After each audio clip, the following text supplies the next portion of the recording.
ধীর স্থির ও গম্ভীর স্বভাবের সরীসৃপ প্রাণীটির নাম কচ্ছপ।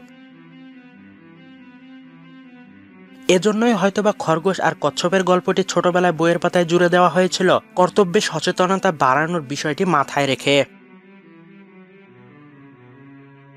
পানি কিংবা ডাঙায় উভয় স্থানেই স্বচ্ছন্দে বিচরণ করে কচ্ছপ। প্রিয় দর্শক, আপনি যদি আমাদের চ্যানেলে নতুন হয়ে থাকেন তাহলে এরকম তথ্যবহুল, আকর্ষণীয় এবং শিক্ষণীয় ভিডিও দেখতে আমাদের চ্যানেলটি সাবস্ক্রাইব করুন এবং নতুন নতুন ভিডিও প্রকাশ করা মাত্রই নোটিফিকেশন পেতে বেল বাটনটি অন করে রাখুন। এছাড়াও আপনার কোনো প্রশ্ন বা পরামর্শ জানানোর জন্য ভিডিওটিতে কমেন্ট করুন। আমরা ধৈর্য সহকারে প্রতিটি কমেন্টের রিপ্লাই দিয়ে থাকি।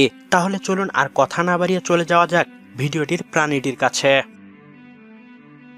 একসময় এরা বিল, ঝিল, নদীনালা, পুকুর, ডোবা কিংবা সমুদ্র উপকূল কিংবা উঁচু নিচু পাহাড়ি বনভূমি পায়ের শান্ত পরশে মাতিয়ে রাখত।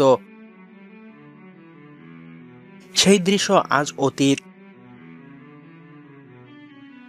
আবাসস্থল ধ্বংস আর মানুষের লোভ লালসার শিকার হয়ে নীরবে হারিয়ে যাচ্ছে দেশীয় কচ্ছপের বিভিন্ন প্রজাতি।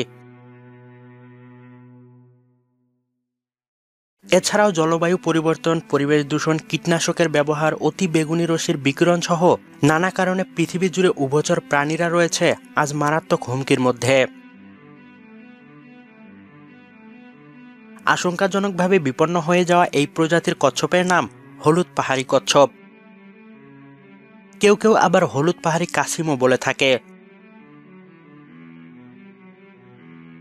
আন্তর্জাতিক প্রকৃতি ও প্রাকৃতিক সম্পদ সংরক্ষণ সংঘ বা IUCN থেকেও লাল তালিকাভুক্ত এই প্রাণীটি।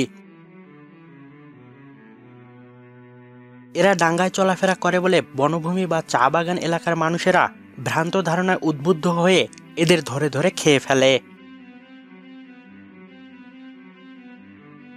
অন্য যেসব কচ্ছপ আমরা পানিতে দেখি তারা ডাঙ্গায় বেশি সময় থাকে না, কিন্তু এ কচ্ছপটি ডাঙ্গাতেই বেশি সময় থাকে। এর ফলে এই প্রাণীটি খুব সহজেই মানুষের নজরে আসে। পানির কচ্ছপগুলো তো সবসময় দেখা যায় না, ডাঙ্গায় থাকে বলেই এটিকে মানুষ প্রায়ই মাংসের জন্য হত্যা করে।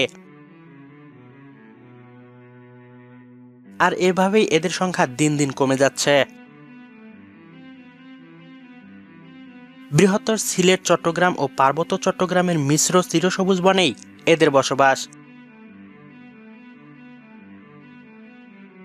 এরা আকারে 33 সেন্টিমিটার এবং ওজনে প্রায় 3 কেজি পর্যন্ত হয়ে থাকে। এরা মূলত নিরামিষভোজী। এরা বিভিন্ন পাতা, সবুজ কচি ঘাস, ফুল, ফল ও ব্যাঙের ছাতা অর্থাৎ ফাঙ্গাস খায়।